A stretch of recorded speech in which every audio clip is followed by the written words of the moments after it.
मेरा नाम है हिमांशु पारेशर और आप देख रहे हैं #हिमांशु सॉन्ग्स फन पे एजुकेशन भी। आज के वीडियो में जो हम टॉपिक कवर करने जा रहे हैं वो एक टर्म है, इकोनॉमिक्स का टर्म है repo rate. Repo rate important है 12th कॉमर्स स्टूडेंट के लिए और इसी के साथ इंपॉर्टेंट है बीकॉम के लिए। और आजकल आप न्यूज़पेपर में भी रेपो रेट का टर्म देख रहे होंगे।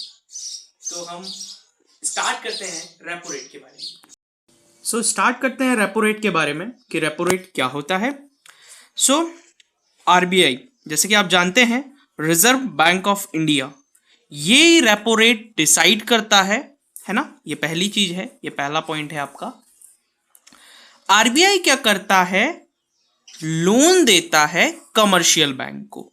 अब कमर्शियल बैंक क्या होता है, बहुत ध्यान से सुनिएगा मेरी बात को। कमर्शियल बैंक क्या होता है?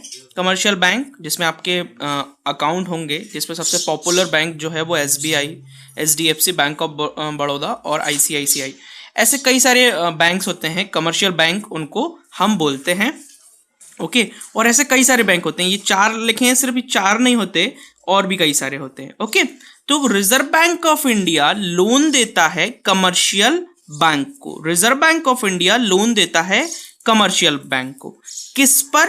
रेपो रेट पर। उसको हम रेपो रेट कहते हैं, है ना। अब जैसे जब कमर्शियल बैंक के पास पैसा नहीं होता तो वो आरबीआई से लोन ले लेता है, किस चीज के लिए? जिससे कमर्शियल बैंक लोन किसको दे सके? हम लोगों को, मतलब कस्टमर को। और हमको किस पर लोन देता है? वो इंटरेस्ट पर लोन देता है ना। कमर्शियल बैंक कस्टमर को इंटरेस्ट पे लोन देता है और आरबीआई कमर्शियल बैंकों को लोन देता है रेपो रेट पर, ओके। यहां तक क्लियर हुआ होगा। Repo rate is the rate at which our bank, repo rate is the rate at विच, जिस पर हमारा बैंक बोरो करता है, उधार लेता है पैसा, रुपी, फ्रॉम आरबीआई से, ओके। ये इसका मीनिंग हो गया। अब मैं आपको कुछ बातें बताता हूं related to repo rate. Interest paid by bank to RBI, interest paid करता है बैंक किसको? आरबीआई को। और उसको इंटरेस्ट नहीं बोलेंगे, हम क्या बोलेंगे? रेपो रेट, है ना। रेपो रेट पे करता है। अच्छा, रेपो का जो फुल फॉर्म होता है वो क्या होता है? तो उसको बोलते हैं हम रीपर्चेज ऑब्लिगेशन। कुछ बुक में आपको ऑप्शन भी मिल सकता है, रीपर्चेज ऑप्शन या रीपर्चेज ऑब्लिगेशन, ओके। अब देखिए क्या होता है, agreement between bank and RBI. देखिए, रेपो रेट पर लोन डायरेक्टली नहीं दे देता कमर्शियल बैंक, है ना। ये एक एग्रीमेंट की तरह होता है, किसके बीच में? बैंक और आरबीआई के बीच में। जैसे हम कस्टमर को, हम लोगों को बैंक लोन देता है ना कस्टमर को, तो एक एग्रीमेंट के थ्रू ही देता है। बहुत सारे डॉक्यूमेंट्स लगते हैं, कई सारी चीजें होती हैं।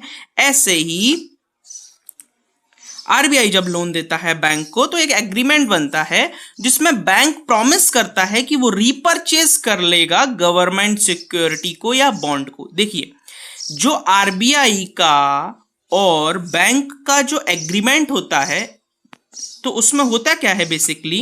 देखिए, आरबीआई लोन दे रहा है किसको? कमर्शियल बैंक को, ओके। आरबीआई लोन दे रहा है किसको? कमर्शियल बैंक को, है ना। किस पर? रेपो रेट पर, है ना।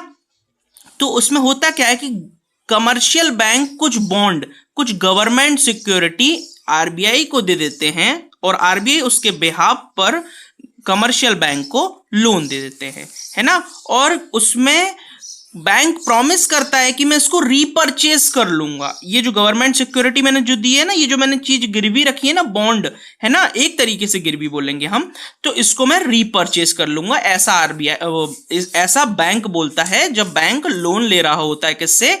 आरबीआई से, ओके। यहां तक आपको बात क्लियर हुई होगी।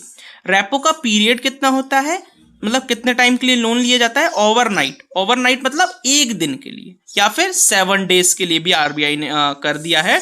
ये टर्म रेपो कहलाता है ना। In the event of default, देखिए, अगर मान के चलिए कि बैंक ने डिफॉल्ट कर दिया, है ना, तो आरबीआई क्या करेगा? जैसे बैंक ने क्या वो पैसा उसने जैसे लिया, फॉर एग्जांपल आरबीआई ने लोन दिया किसको, बैंक को 10 करोड़ रुपए, और बैंक जो है वो क्या नहीं कर पा रहा, उसको वापस नहीं कर पा रहा, ना ही रेपो रेट को दे पा रहा, ना ही पूरे पैसे को दे पा रहा जो आरबीआई ने लोन दिया है। तो ऐसी कंडीशन में आरबीआई क्या करेगा, सेल कर देगा गवर्नमेंट सिक्योरिटी को इन ओपन मार्केट में, है ना। ये जी फॉर गवर्नमेंट है, ओके ना। तो गवर्नमेंट सिक्योरिटी को ओपन मार्केट में वो सेल कर देगा। अच्छा, गवर्नमेंट सिक्योरिटी का ये टर्म कहां से आ गया, ये देखिए यहां पे मैंने आपको टर्म बताया था ना, जी सिक्योरिटी बॉन्ड्स, बॉन्ड्स जैसे हम कहते हैं, बॉन्ड्स जैसे हम कहते हैं। तो बैंक ने आरबीआई को बॉन्ड दिया था किसके बिहाफ पर, कि वो मेरे को लोन दे देगा, है ना। तो पर बैंक तो चुका ही नहीं पा रहा आरबीआई को पैसा जो उसने बोरो किया था। तो ऐसी कंडीशन में जो बैंक ने आरबीआई को गिरवी रखा था वो बॉन्ड, वो आरबीआई ओपन मार्केट में जाकर उस बॉन्ड को बेच देगा, है ना। एक चीज और मैंने लिखी है लास्ट पॉइंट, इंक्रीज और डिक्रीज। देखिए इंक्रीज और डिक्रीज क्या होता है, मैं आपको बता दूं। अगर रेपो रेट इंक्रीज हो रहा है, ध्यान से सुनिएगा, अगर रेपो रेट इंक्रीज हो रहा है तो इसका मतलब है आरबीआई मार्केट से पैसे को कम करना चाहते हैं, है ना। आरबीआई जो है मार्केट में से पैसे को कम करना चाहता है। और अगर रेपो रेट डिक्रीज हो रहा है, जैसे कि आप अभी देखेंगे, अभी हाल फिलहाल में रेपो रेट कम किया हुआ है ना, रेपो रेट कम किया है, इसका मतलब ये होता है कि इसका अपोजिट, है ना, रेपो रेट डिक्रीज है, इसका मतलब आरबीआई चाहता है कि वो मार्केट में पैसा ज्यादा से ज्यादा फ्लो कर सके। देखिए जब आरबीआई बैंकों को लोन सस्ता देगा ना, तो बैंक भी अगर जो हमें इंटरेस्ट पे लोन देता है ना, ये इंटरेस्ट पे लोन देता है, अगर वो भी कम कर देगा तो हम भी लोन ले लेंगे, है ना, बैंक से। तो ऐसा क्या होगा, ऐसा फ्लो हो जाएगा, जो मनी है ना, मनी का मार्केट में फ्लो हो जाएगा, है ना। ये आपको आई होप क्लियर हुआ होगा, इंक्रीज डिक्रीज रेपो रेट, है ना। तो ये था हमारा पूरा रेपो रेट के बारे में। अब आपको कभी भी दिक्कत नहीं होगी रेपो रेट से रिलेटेड। तो thank you so much, I hope कि आपको रेपो रेट क्लियर हो गया होगा। तो अगर आपको अच्छा लगा वीडियो तो लाइक करिए और सब्सक्राइब करिए मेरे चैनल को, और बेल आइकन को दबाना ना भूलें।